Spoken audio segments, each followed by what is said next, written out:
Hello guys, welcome back to my channel. আমি প্রদীপ, তোমরা দেখছো প্রদীপের ব্লগ। তো সবাইকে গুড মর্নিং। উঠে চাটা খেয়ে নিই।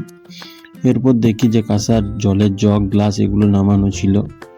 মা ব্রেকফাস্ট দিয়ে যে রুটি সবজি সেগুলোই খাচ্ছিলাম। স্নান ত্রাণ করে বাইক বার করে চলে যাই স্টেশনে পৌঁছে বাইকটা রেখে দিই গ্যারেজে। এরপর দৌড়াতে শুরু করি, কারণ আজ টাইমের আগেই ট্রেন ঢুকে গেছে প্ল্যাটফর্মে। তো সেটার জন্যই দৌড়াতে ছিলাম আর কি। দৌড়ে ট্রেনটা পেয়ে যাই, তারপর নেমে যাই স্টেশনে। হাঁটা দিই পার্সেল অফিসের দিকে। পার্সেল অফিসে কিছু মাল এসছে, সেগুলোই ছাড়াতে গিয়েছিলাম।